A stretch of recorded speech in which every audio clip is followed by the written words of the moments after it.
Welcome everybody to Three Wide in the Middle, your home for all things racing with me, Thomas Brandon, and unfortunately, flying solo today.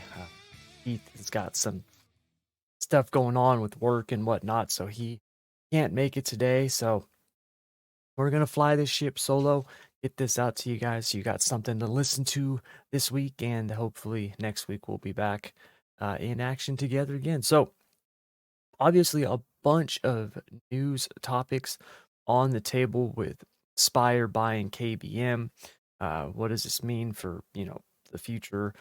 That's a mainstay in the truck racing world, and it's now being bought by Spire. Spire, after their big investment they've received, they've just, you know, on a spending spree. So, a lot of stuff happening there. We obviously had the race at Texas this last week where William Byron gets the win, just kind of hangs around all day long, and at the end of the race was able to take advantage of the opportunity and get the win. So got that to cover, and a whole lot more.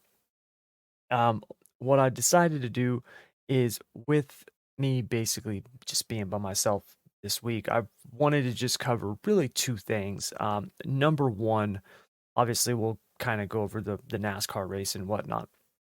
But number two, I want to cover my weekend at the Four Crown, because not only was it incredible, but it was historic in the sense that we saw a driver do something that has only been done by two other drivers, and that's Jack Hewitt and Kyle Larson. So, really, really cool to get to watch that and see it, and it was a top five greatest weekends of my life. I mean, it really was. It was incredible. So I really want to cover that because, like I said, the racing was insane. To me, that's one of the biggest dirt races just in the world, and it's the best dirt track in the world, in my opinion. So I'm going to cover all of that today on Three Wide in the Middle.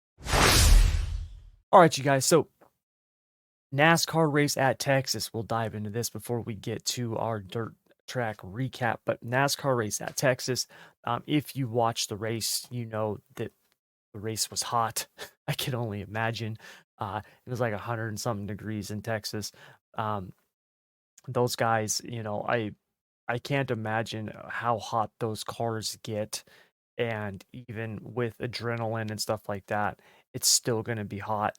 I remember running just outlaw karts in the middle of summer, and it would be 110 degrees outside, and you're in that car and the motor's sitting right next to you, and you're it's an open wheel, it's an open roll cage, right? You got air hitting you, but you're covered from head to toe. You have to be wearing a suit or long sleeves and pants and stuff like that, and it was, just cooking. Like, you're just cooking. So I can't imagine what it's like inside those cars. Even with the cooling shirt on and all that stuff like that, there's no way it it makes it comfortable. It just makes it barely tolerable. So it was hot. Kyle Larson was hands down the class of the field. And in my opinion, it wasn't even really close. We can talk about laps led and all that stuff like that, whatever. Kyle Larson, if he wanted to, he was 2 to 3 tenths of a second faster than every other car on the track. I mean, it was that simple. Which is why his wreck at the end, next to Bubba Wallace, is so frustrating and disheartening, because he didn't need to do that. He did not need to try to sweep out as wide as possible. When you lose the side force in these cars, it's gone. It's absolutely gone. So one of the things that I've heard crew chiefs and drivers and stuff talk about with this next gen car is that you do have more side force in this car than the Gen 6 car. But when you lose said side force, the car's, it's done. You've lost it. The car's coming around, and you're not going to save it. Right? It doesn't matter who you are. You're not going to save it. This is what we saw with Kyle Larson. Um, he comes into the corner. He's right up next to Bubba Wallace. Both of them are trying to get a wide arc into turn one, that crappy turn at Texas, where we've got 80 feet of racetrack, and then they only use the bottom 7 feet. Um, and you can see, I mean, he just loses the side force on the car. It comes around and he backs it into the wall, and his day is done. And he didn't need to push that hard. He was faster than Bubba Wallace. If he stays low, he's going to get around him. He is. He's going to eventually pass Bubba Wallace. Bubba Wallace is not going to pass him on the outside at Texas with Larson's car being that strong. He's just not. And Larson pushed it too far, pushed it too hard when he didn't need to, and it bit him in the ass. And now, instead of basically being locked in to the next round, the round of 8, he's now just 2 points above the cut line. And that's an issue because the next two tracks are not you know Texas style tracks. These are not like Kansas or Vegas or Homestead, right? Or even a Phoenix or a Dover or something like that, right? Like a speedway. This is Talladega, which is an absolute just crapshoot most of the time, and the Roval, which I I hate the Roval. I really wish they would get rid of the Roval. There's no reason to have it. These cars suck on road courses. They're horrible. Just put them back on the speedway and be done with it. So, you know, Larson now he's got to get a good finish at Talladega. If he does not get a good finish at Talladega, we might see who so far, in my opinion, right? It's been Kyle Larson and Denny Hamlin. Those two have been the top two in the playoffs since we started. Um, and we could see Larson going into the Roval with his back against the wall, where it's either he wins or he's out. And that would be a really tough situation for what I think is, probably the best in the series right now, at least when they put it all together and he doesn't just step on it going into turn one at Texas. I could go on and cover a bunch more. William Byron got the win. Congrats to him. The dude just hangs around, pretty much stole that win. And I've heard people dogging him and, being like, oh, well, he wasn't fast enough. That's the thing with NASCAR. That is the thing with NASCAR. I've watched NASCAR for many years, and I can tell you there have been way more times where the best car and driver did not win the race. It happens all the time in NASCAR. It's why it's so it's why those wins that you do get are so rewarding, because you can go out and be the dominant car and not win the race, and it happens all the time. You look at Formula One, right? If Red Bull and Verstappen are putting it together, they're winning the race, right? Unless there's some fluke of a reason. But 9 times out of 10, they're going to get the win. Even when you go to like the dirt side of things, right? Most of the time, the guy who's got the car dialed in and is on it that night, 9 times out of 10, that guy's going to get the win. Not in NASCAR. Doesn't work like that. So Byron did what he needed to do. His team did what they needed to do, and they got their 6th win on the season. And they're locked into the round 8. So congrats to them. They did what they needed to do. So a lot of stuff happening in the NASCAR world, and we could cover it all. But since like I said, I'm flying solo here, we'll hold off on that, and we'll kind of do a double take next week, Keith and I. But I really want to get to the Ford Crown. There was a lot of stuff happening in the dirt racing world. If we look at just a couple nights ago, the high limit race at Lernerville, 50,000 to win. You saw Larson and Sweet on the front row of that feature. Sweet set the track record. That track record was set like 21 or 22 years ago by Joey Saldana. And keep in mind, when Saldana set that track record, he did it at a time when there wasn't like minimum weight rules on the sprint cars. Okay, basically they could be as light as you could make them, and as one of those track records, you looked at and you're like, I don't know if that's ever getting beat. Well, this track was, it was fast. It was really fast. And Sweet went out first qualifier on the night, breaks track record. Sets quick time, was just on it. So it was a really fast track. The cushion was gnarly.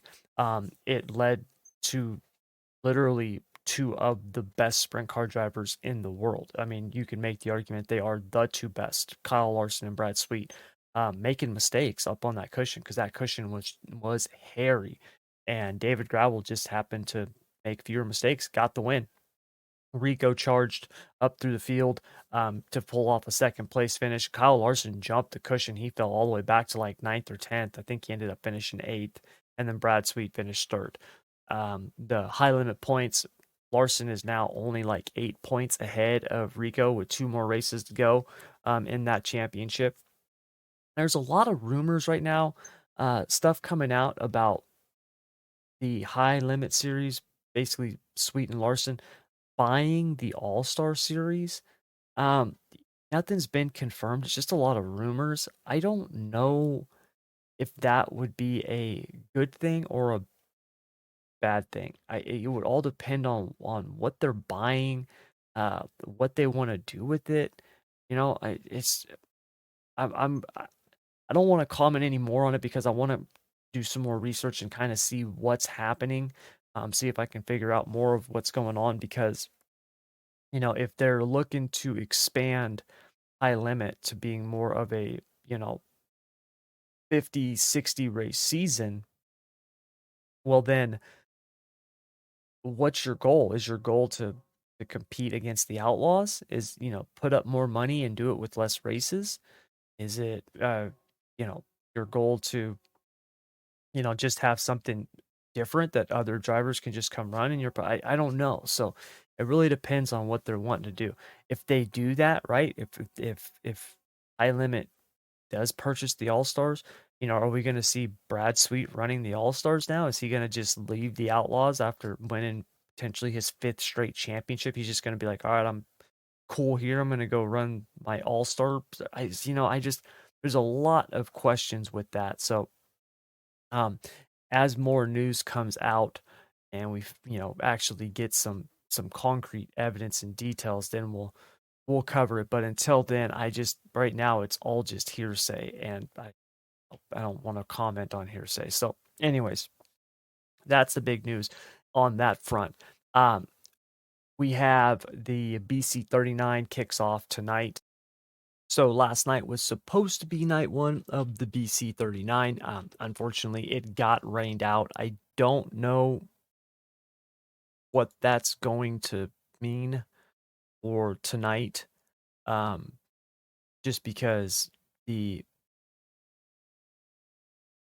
Stoops Pursuit is actually one of the coolest races of the year. If you have not seen it, it's 25 laps.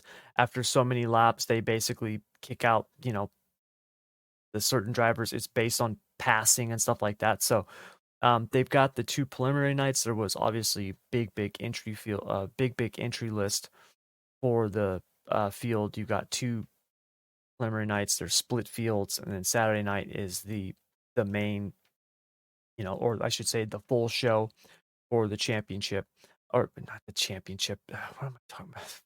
Full show for the event, and yeah, the 39 lap feature on Saturday will, I think it's $20,039 to win. Yeah, so it's a really cool event. Unfortunately, with the rain out last night, that kind of puts a hamper on things, but uh, you know, we'll see what happens tonight, as hopefully the rain will allow the racing to get in. So yeah, moving on. Let's dive into last weekend, because last weekend was insane. It was, first of all, the fact that I got to go to Eldora and, you know, watch the Four Crown. I mean, it was words can't even put it. Words can't describe it. Eldora has always been on my bucket list to go see. It was like the World Finals that I got to go to 2 years ago. And it's the same type of thing with Eldora. I've always wanted to go there. I've always wanted to see racing there, high level racing there, right? I didn't want to go there and watch like mini stocks. I wanted to go there and watch, USAC or the Outlaws, that type of thing. And I got to, and it's incredible. Um, First of all, television does not do the track justice in terms of the size and the banking. It is insane. And when you watch these guys literally running, I mean, inches off the wall, that is not an exaggeration. They are inches off the wall. It's insane. It is absolutely crazy. Night number one was essentially you had a full midget show, you had a full World of Outlaws show, you had Silver Crown qualifying, and then the Silver Crown last chance qualifier for Saturday night's race. Silver Crown cars were, they were pretty good on night number one. The feature for the Silver Crown was actually pretty good. But then the Outlaws and the USAC midgets. The midget race was incredible. Kevin Windham got up top and was just gone. Dude put on a clinic up there on Friday night. It was insane. We were sitting on the exit of turn 4 in the North Terrace there, and it was just to watch those guys ride that wall and then to see them coming off that corner, and we've got a straight shot down the front stretch where you can actually see the car wiggling and getting into the next corner. It was nuts, man. Absolutely nuts. So Wyndham put on a clinic on Friday night in the midget. Rico in the outlaw race then just basically said, "Hold my beer," and took everyone to school. He was so fast and like I said, once again, with the wing, you can basically, he put that right rear just on the wall and was gone. Just smoked him. I don't think there was anybody that had anything for Rico after or during Friday night of the Four Crown Nationals. Selzy was fast. Gravel was fast, but at the end of the night, Rico just was way too fast. Nobody had anything for him, and he was gone. He got the win, and basically he made it look easy, and it is not easy. It was incredible. So, yeah, hats off to Rico. Saturday night was even better because we got to see the USAC sprints there. And to me, that was really what I had been waiting for. That was the car that I wanted to see there the most. Don't get me wrong, seeing the Outlaws there and the All-Stars there, the wing sprints, it was incredible. But I was really wanting to see the USAC sprints just because you're talking about these guys, you're just backing it into the cushion. The cushion is on the wall. How are these guys going to do this? And it was jaw-dropping. It was incredible. Logan Seavey, the kid basically does what only 2 other drivers have ever done, and those drivers are Kyle Larson and Jack Hewitt. Now, first of all, Jack swept the entire Four Crown, back in the day, and that'll never happen again the way Jack did it, just because Jack ran the 3 USAC events, and then they also ran modifieds back then. They haven't ran modifieds at the Four Crown in a very, very long time. When Kyle Larson swept the USAC events at the Four Crown Nationals, there was actually only three classes. It was the Silver Crown, the Sprint, USAC Sprint, and the Midget. They weren't even running the wing sprint cars yet for the Four Crown. And then Logan Seavey sweeps the USAC races, wins the sprint car race, wins the midget race, and wins the Silver Crown race, and just swept the night. on the USAC side. He was running a wing sprint car. He didn't get through the B main with the All Stars. Um, he has seemed to improve in the wing car this year, but he's still got a ways to go. Um, non-wing stuff, he might be the best non-wing driver in the world right now. With what you look at what he is doing in the midgets, in the sprint cars, the Silver Crown. I mean, he's basically just dominating all of them. He's he is putting up a season right now that is it's kind of crazy. It's basically, we might be witnessing one of the best racing seasons ever. Um, when you consider the fact that you look at what he's done this year, starting off the year winning the Chili Bowl, um, you know, just swept the Four Crown. He's winning he's leading the points in the Silver Crown. He's leading the points. I want to say he's leading the points in the midgets as well. Uh, and is he leading points in the sprint cars? I can't remember. No, Justin Grant is. Yeah, he's leading it in the midgets and the Silver Crown. Um,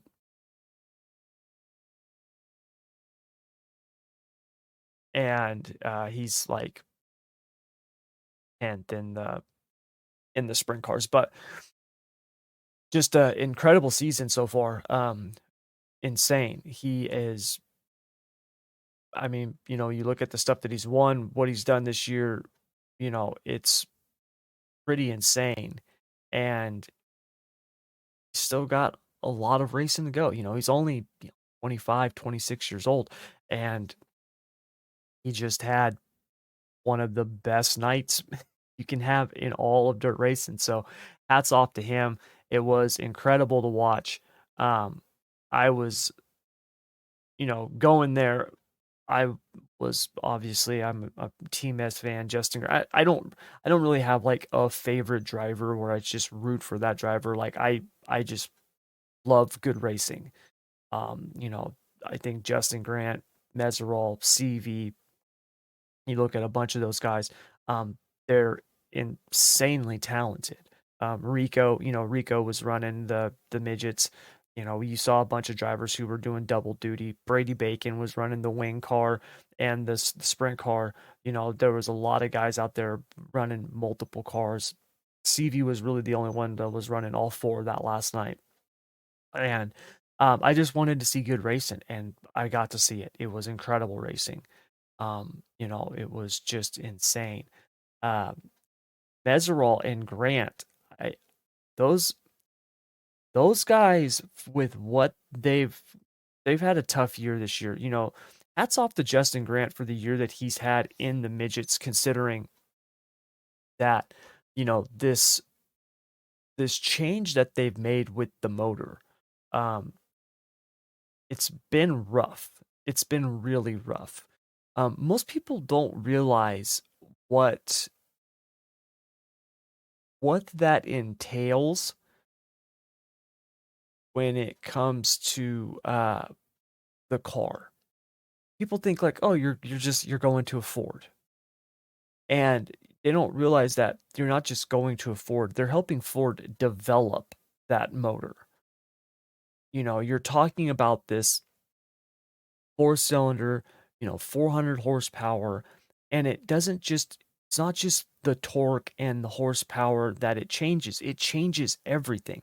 The balance of the car, the way that these midgets run, they're banging off that chip at the end of the straightaway. At least that's what you want them to be doing. And that affects the way the car drives, how it handles, everything, absolutely everything. When you've changed that motor package, when you go to a different motor, it changes everything. It does. It absolutely changes everything. It's not as simple as, oh, well, it's just got more power. That's not the way that it works. You know, you listen to, you go back and listen to like Greg Biffle or Matt Kenseth, right? Those guys who were at Roush when the first year they started doing the Yates Roush motor combination, right? That program.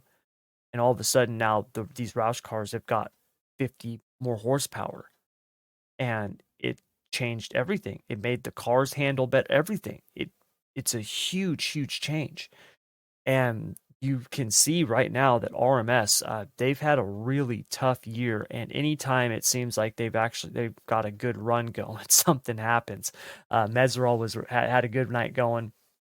Jade Abadishian uh, wrecked it up on the cushion. Meserol trying to dodge it, locks up. He ends up flipping the car. So tough break for him. You know, uh, Justin Grant, I think one race he was like close to last, and you just don't see that. I mean, you just don't see that out of Justin Grant. So those guys definitely have had some tough nights this season, and really hoping that they can get this motor program figured out before, you know, the end of the season, so that way they can go into next year with everything lined up and ready to go. Now, uh, another big, you know, event race right at the Four Crown was the All Stars on Saturday night. Coming into the All Stars that night, it was the final night of the point season. Yes, they haven't ran the Tuscarora 50, but that's not a points night. That's just an event. The drivers' championship was already locked up by Zeb Wise. They were battling for the owners' championship, $80,000 on the line. You've got Rudine versus, uh, Clausen Marshall. And coming into that last race, essentially what needed to happen is Tyler Courtney needed to get the win and then hope that Zeb Wise finished in third place or worse. So as long as Zeb Wise finished at least second, he was going to lock up the championship. Sunshine looked really good. He runs really good at Eldora. Start of the race, he comes out, he's leading, he's fast. Rico gets around him.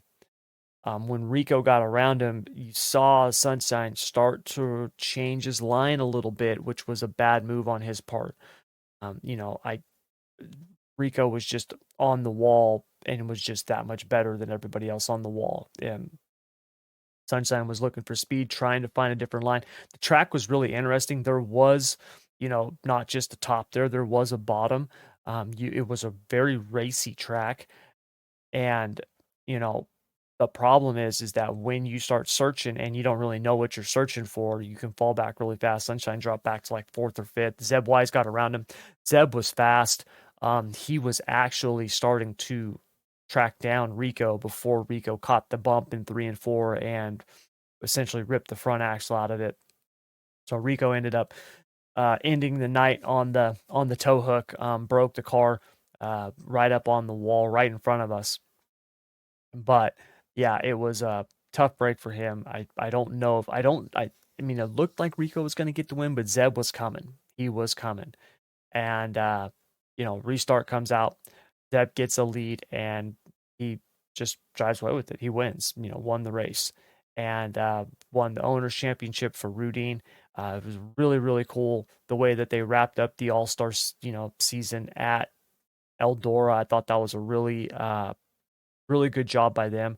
Obviously, Tony Stewart owns the All-Stars and Eldora, so you can do stuff like that, which made it really cool. But I actually liked the way that they ended the season on the Four Crown. I thought that was a really cool way to cap off the season. And, the All-Stars obviously don't get the pub the Outlaws do. And for good reason. If you look at the All-Stars, those guys who run are phenomenal drivers, but the amount of money that they're racing for and stuff like that, the number of nights, it's just not on the same level as the Outlaws. But I will tell you this, following both of them and then having seen both of them there. Because a lot of the All-Stars ran on Friday night with the Outlaws, and they were up front with them. It was those guys got speed. I mean, they are fast. Sunshine did struggle on Friday night, but more than made up for it Saturday night.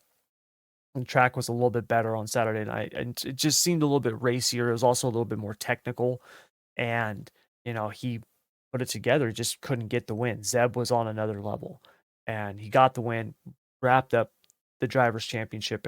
He'd already got that wrapped up, and then wrapped up the owners' championship. So just an awesome night for Rudine and Zeb Wise. For them to get that championship locked up at the foreground at Eldora. It was really, really cool to see. So yeah, hats off to them. They had an awesome season, and it'll be very interesting to see, how they do going forward. Obviously, they've had a great year, and what's the plans for next year? I mean, who knows, right? Who knows? Things are always changing. So, but anyways, you guys, that is going to do it. We're going to wrap it up right there. Just short and sweet day today. Like I said, Keith's out, so just wanted to really talk about really quickly about the Cup race, and then obviously the Four Crown, because it was insane. Just watching those guys put it on the wall at Eldora, words can't describe it. I was talking to my buddy Kyle yesterday. Kyle, who's raced sprint cars and used to run USAC sprints and all this stuff. And, I was trying to explain to him how crazy it was and how amazing it was to see that, to watch it, just eye opening. And I finally was just like, dude, words can't describe it. I'm like, you just have to see it. You have to go watch it in person. And that's the way I feel about it. Four Crown Nationals, definitely, top this last weekend is top 3 greatest races I've ever seen in person.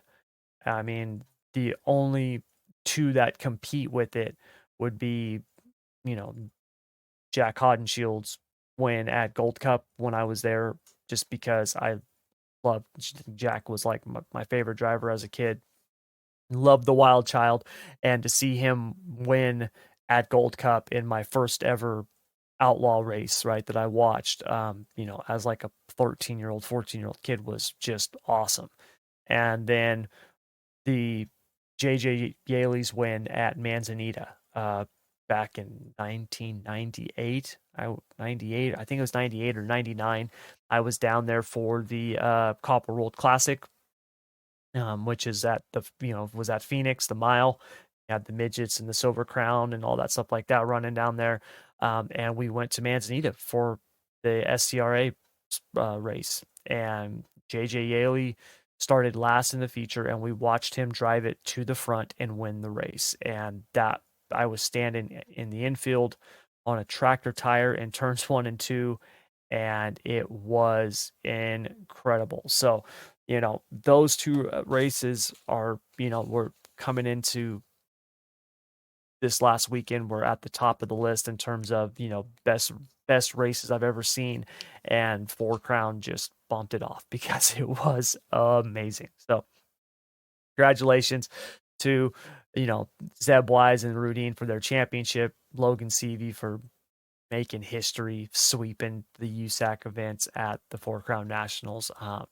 So anytime you're on a list with only Kyle Larson and Jack Hewitt, you're doing something right. So congrats to him.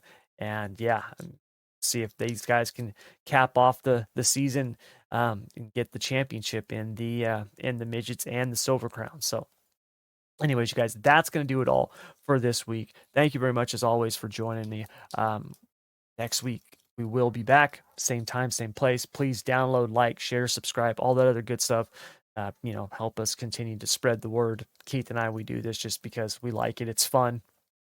We're not doing it for the money or anything like that. We just like talking racing, and we thank you guys for joining us each week when we do it, because it's why we do it. So until next week, as always, have a great weekend, and until next time, take care.